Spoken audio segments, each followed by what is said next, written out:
Well, welcome and good evening, you wonderful dice of all alignments. I am Lunar D8, and this is a Let's Read of Chaos Demons.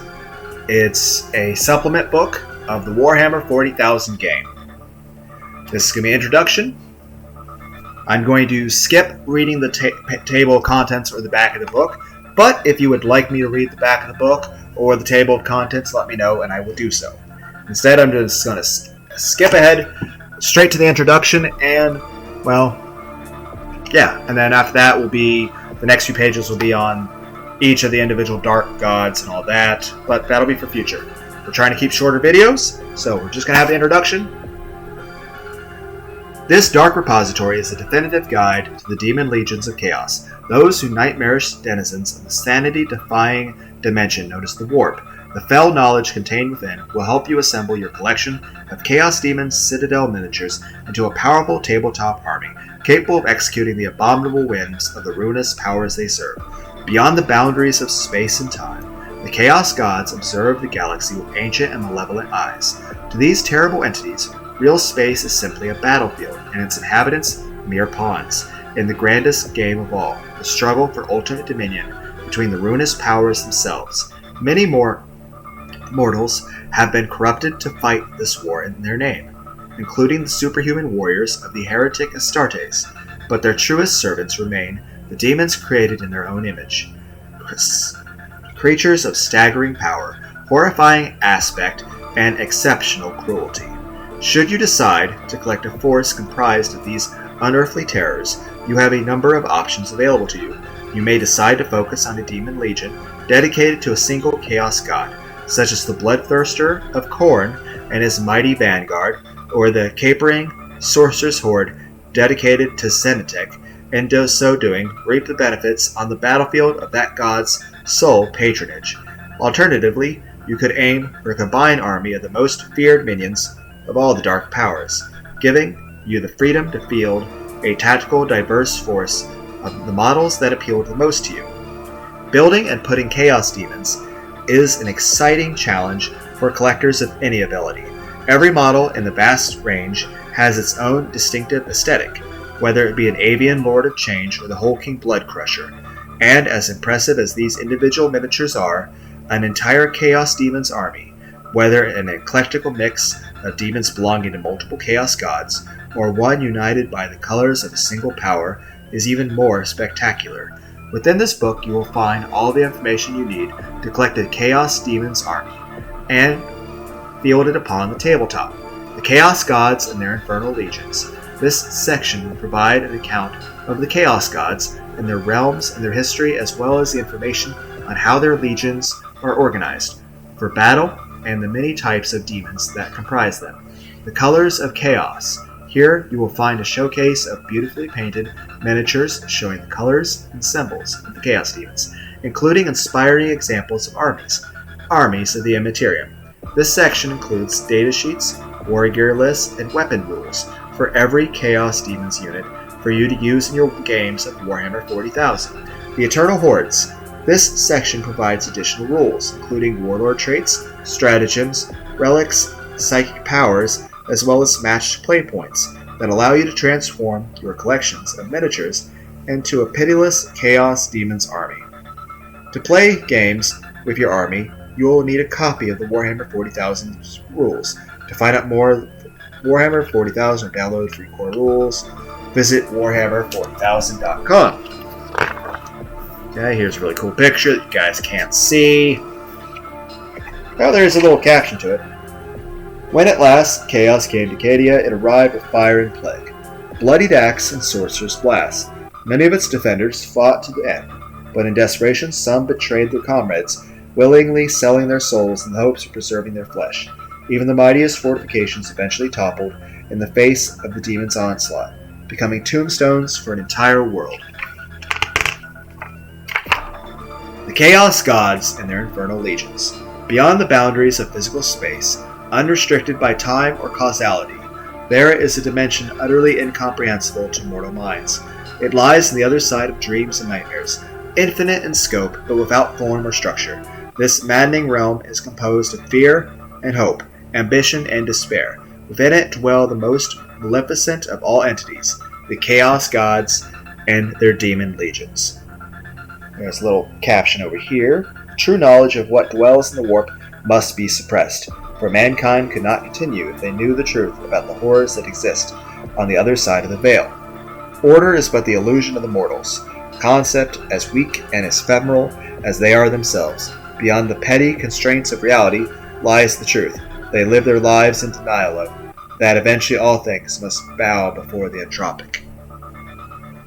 The warp, or the immaterium, is an abstraction made manifest by the roiling emotions of mortals. Unbound by the laws of time and space, it is a random, unstructured panorama of pure energy and unfocused consciousness, eternally shifting, though endless in its potential. It is a place where ancient beings of boundless power and cruelty hold domain and wage a constant war over the raw stuff of creation that birthed them. In this unknowable realm, titanic hosts clash, locked together in a conflict that is as old as the universe and can never be won.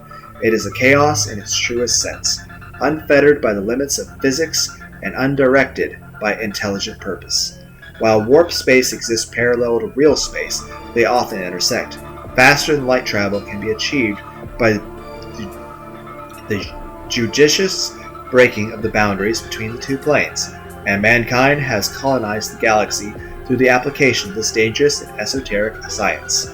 It is from the warp that psychers draw their power, channeling its energies to achieve unnatural feats, such as sending telepathic messages, peering into the future, augmenting physical capabilities, or hurling crackling bolts of lightning. Even the dread denizens of the Immaterium can be summoned forth by unholy rituals, but their time in reality is limited, for they rely upon the warps to sustain them the way humans need air to breathe. Such is the volatility of the realm of chaos, that it will sometimes shatter its boundaries unaided, and spill into the territory of mortals. Warp storms move erratically across real space, isolating worlds and bringing with them mutative corruption, or even brief but devastating demonic incursions. As calamitous as these maelstroms can be, worse still are those persistent tears in reality. From these rifts pour armies of slavering fiends and terrifying war engines to descend upon the hapless worlds caught in their shadow, while the skies burn with magical fire and rivers of blood drown ravaged cities. The Infernal Legions maim and slaughter all in their path, feeding upon the souls of their victims. The dark gods in the warp, similar thoughts and emotions gather together like rivulets of water running down a cliff face. They form streams and eddies of anguish and desire, pools of hatred and torrents of pride. Since the dawn of time, these tides and waves have flowed unceasingly through the mere realm of the warp, and such is their power that they formed creatures made of the very stuff of unreality. Eventually, these instinctual, formless beings gained a rudimentary consciousness. The Chaos Gods were born. Vast psychic presences made of the fantasies and horrors of mortals. These are the ruinous powers, and each is a reflection of the passions formed them. First amongst them is Khorne, the Lord of Battle, possessed of towering and immortal fury. Tzenitek, the bizarre and ever-changing architect of fate, weaves powerful sorceries to bind the future to his will, whilst great Nurgle, the god of disease, labors endlessly to spread infection and pestilence. The last of the number is Slaanesh, the Dark Prince, indulgent of every pleasure and excess, no matter how immoral or perverse. As the races of the galaxy prospered and grew, so too did their hopes and ambitions, their anger and wars, their love and hatred. This burgeoning flood of raw emotion fed the Chaos Gods and nurtured their power. Before long, the gods reached back to their makers with a curious and hungry sentience, planting seeds of corruption in the souls of those whose dreams they passed through. So were the first mortals, bound to the will of the ruinous powers, and seeing the fruits of their labors, the gods began their eternal work, to influence the physical realm and its myriad races. Lured by promises of extraordinary power and immortality, some mortals served the Chaos Gods willingly, fomenting misery, war, and death amongst their people in order to sustain and elevate their dark masters. Yet the Chaos Gods are fickle, prone to reneging, or altering a deal on a whim, and few of these worshippers are granted the rewards they seek. While Chaos Gods battle in the warp, their mortal followers wage war in the material universe. The victors of these battles earn more power for their underworldly masters. Though the twisted plans of the Chaos Gods are such that often victory is not necessary, merely the acts of sacrifice in battle themselves. When devotees of Chaos die, their souls do not fade in the warp and disappear like the spirits of others. Instead, their immortal energy is swallowed into the greatness of their gods, their souls forever bound to the eternal power of chaos. As a Chaos God gathers such energy, it expands in power, and its influence and territory within the warp grows. As extensions of the gods, the appearances of these domains are formed upon the same emotions that created their masters. Khorne's realm is founded on anger and bloodletting. Xenatek's lands are scintillating constructs of pure magic. Nurgle's territory is a haven of death and regeneration, and Slaanesha's dominion is a paradise of damning temptations. Though realm and god are as one, the Chaos Gods each have form that embodies their personalities and dwells at the very heart of their territories. Wreathed in unearthly power, the Chaos Gods watch over their realms, seeking any disturbances in the pattern of the warp that signals intrusion or opportunity. Chaos Demons. The Chaos Gods are not alone in warp space. They have created servants from their own essences. These creatures mortals call demons, or daemons, depending on how you want to pronounce it. I prefer demons. Are beings of a somewhat different nature to their masters, and are most numerous of the warp's inhabitants. A demon is born when a Chaos God expends a portion of its power to create a separate being. This power binds a collection of senses, thoughts, and purpose together, creating a personality and consciousness that can move within the warp. The Chaos God can reclaim the independence it has given to its minions at any time. This ensures the continuing loyalty. It means that although some wayward demons may not act entirely in accordance with their master's commands, even the greatest of them would not dare outright defiance. As beings of pure entropic energy and emotion, it is only through the loss of this animating essence that a demon can truly be destroyed, its mind dissolving into the whirls of chords and currents of the warp. Though it may appear to be made of normal matter when it materializes in real space, a demon's form is no more physical than it is in the realm of chaos. Outside of the Immaterium, demons have particular invulnerabilities and weaknesses, as well as many destructive and terrifying powers derived from the warp-born nature. Slaying a demon's physical projection only severs its presence in reality, banishing it back to the warp, while its true essence remains unharmed. The blow to the demon's pride is considerable, and those that are forcibly returned to their own realm must endure the mockery and torment of their fellows, until they can return to the corporeal form and avenge themselves, assuming they are not simply reabsorbed by their creator as the price of their failure. In order to regain its form, a demon must remain in a sort of purgatorial state within its master's realm. Legend has it that a demon banished in this way cannot return for 1,000 years and a day, though it is of course impossible to prove such a belief through study, and the concept of time itself is meaningless within the warp. Ultimately, how long a process takes depends upon the power of the individual demon, the favor of its deity, and the current balance of power available to the god in question. When the demon legions go to war, whether in the domain of their god's rival, within the realm of chaos, or against the galaxy's races, they bring the power of their patron and all the madness of the warp with them. The Immaterium trembles beneath their endless ranks, and in real space, warp storms and unnatural phenomena herald their coming. In performing the hellish machinations of their masters, the demon legions are as relentless as they are utterly horrifying. They are the greatest and oldest fears of mortals made manifest, and the antithesis of order and reason, and the death of reality itself. Against them, the victory is seemingly impossible, and they are only growing stronger. The Great Game.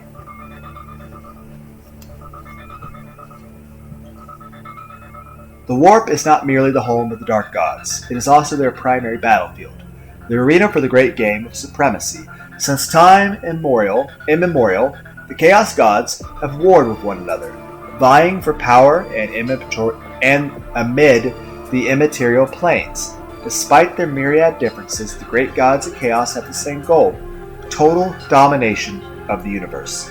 There is no realm that they do not wish to claim for their own, and each seeks absolute rule, and mere concept of sharing power with another anathema to them. With the ebb and flow of energy within the warp, the power of a chaos god expands and contracts, and his realm will shift accordingly. For long periods, one god may dominate the others, fed by its own successes, and leeching its foes' energies for its own growth. Eventually, the other gods will ally against the dominant force, and through combined efforts reduce them in power until another of their member rises to prominence. This pattern is played out again and again and again throughout eternity. It seems unlikely that any Chaos God could ever truly be victorious, and it is unthinkable what might happen should such an event occur, but it certainly is not for lack of trying. When the gods do battle, the Immaterium shakes and warp storms rage across the galaxy. Within the realm of chaos, hordes of demons are sent forth to do their creator's bidding, and the lands of the gods strain and heave at each other in physical assault. Possessed of personality and intelligence, the demons of a chaos god aspire to draw favor from their master, and often launch their own attacks into the domains of rival demons. The armies of the gods pour out from territory another in ceaseless frenzy of invasion and defense. As intrigue, feints, and lures lead forces into traps, elsewhere pacts are forged. Opposing sides join forces mid-battle as common cause creates a temporary amnesty between rivals.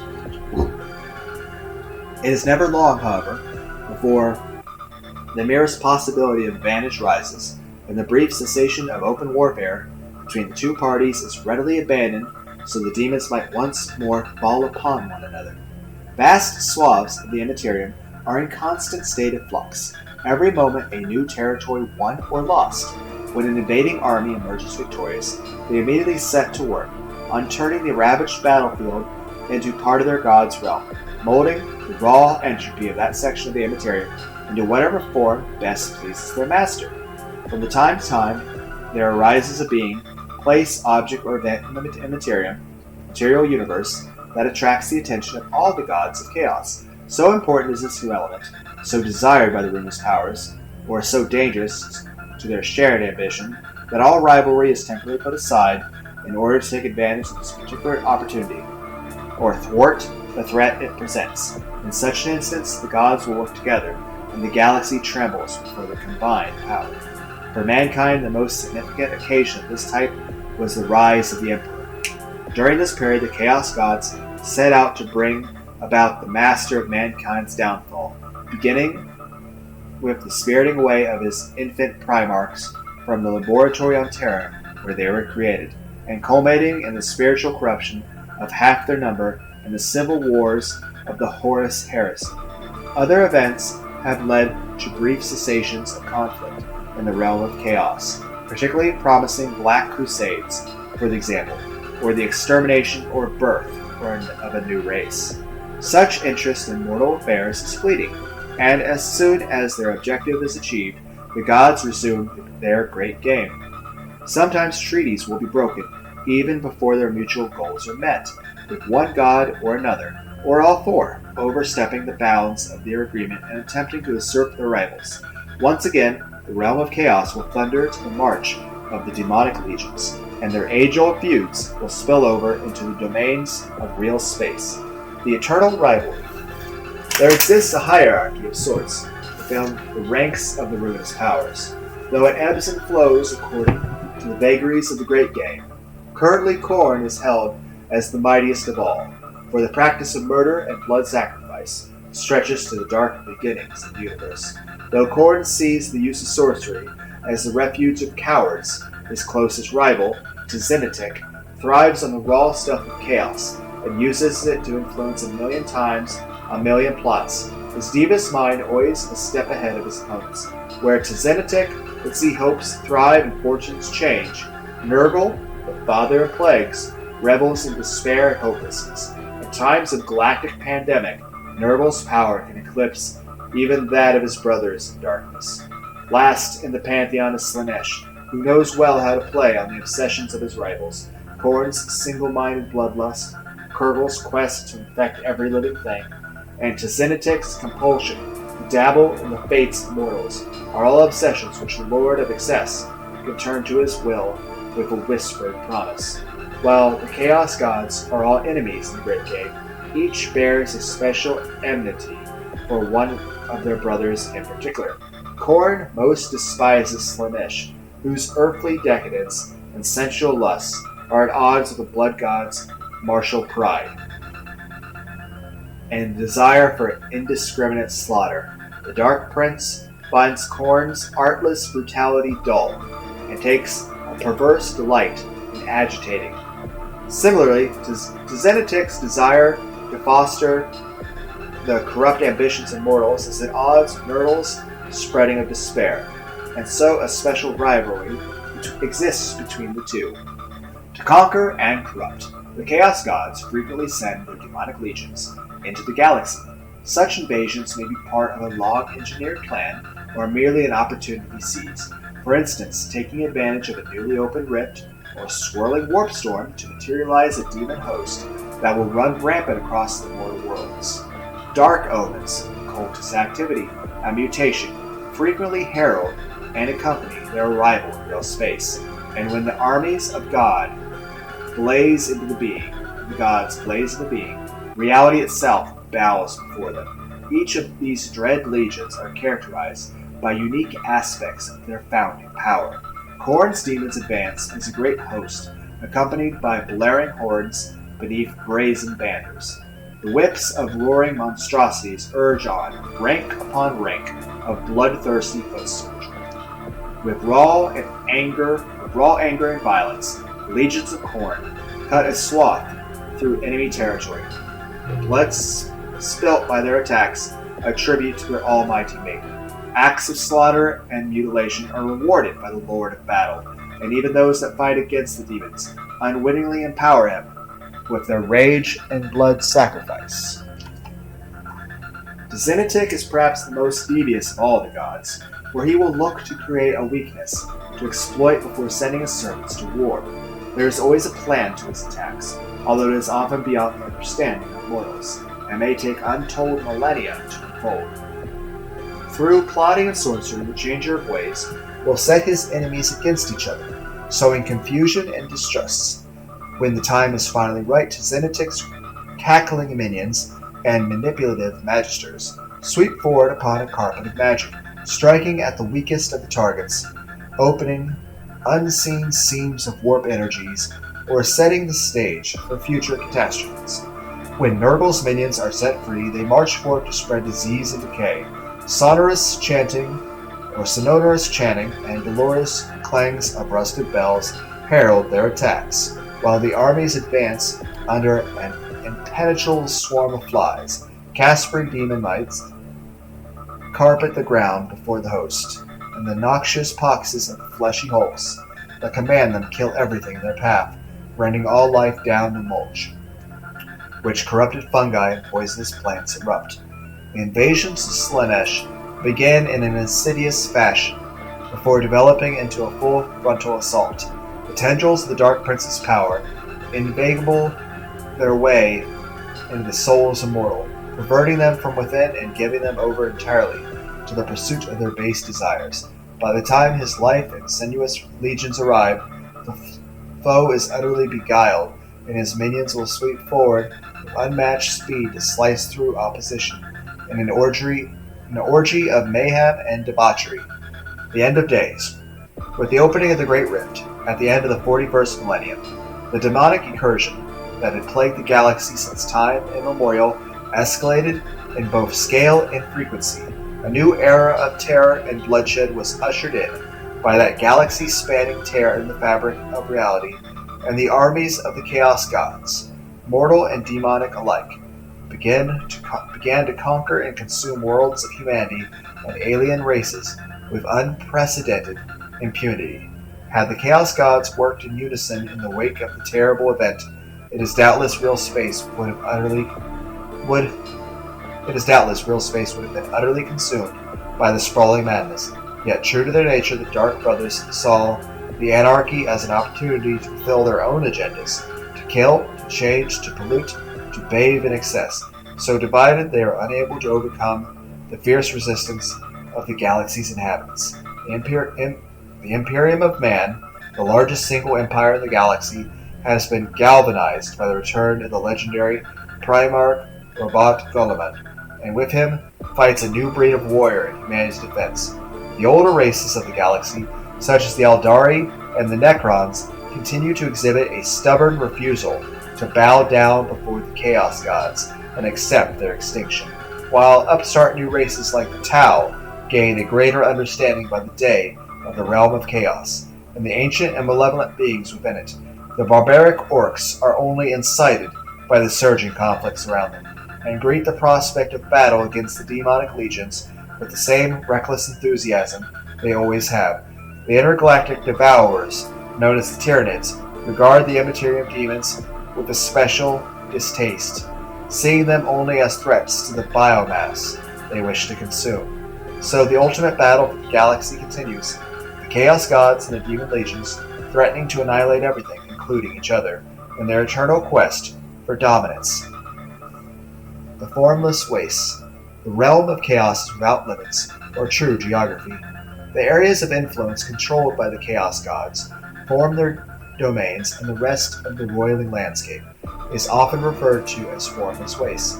Much of the Formless Waste is random, constantly churning and reforming. Rivers of tar flow through petrified woodlands under crimson skies. Great stairways lead into the heavens and join themselves from below in an everlasting loop. Castles made from bones and fortresses of ichor stand amidst. That kind of reminds me of Code Vein using the word ichor. Corpses and limbs, and departed spirits of titanic god machines slump in graveyard heaps. Every dream and nightmare, every lunatic vision, and deranged fantasy finds its home in this damned place, as do the creatures known as Furies, demons created by indecision and random chance. They are heralded by disembodied voices, lacking anything but the most rudimentary awareness and instinct. Greater demons and demon princes grown powerful enough to instill a small measure of control over their surroundings also create abodes in the Formless Waste. Each of these small islands of structure is a petty domain in comparison to the vast realms of the Chaos Gods, but each embodies the whimsy of its creator, a small shrine or temple to a niche of belief. Only the promise of rich rewards brings pause to the great game, and even then all alliances between the gods are but temporary. And the next video will be on Khorne the Blood God. And the one after that will probably be Tzimitic, and then Nurgle, and then Slaanesh, and then on and on. So, hope everyone had a wonderful day. Bye!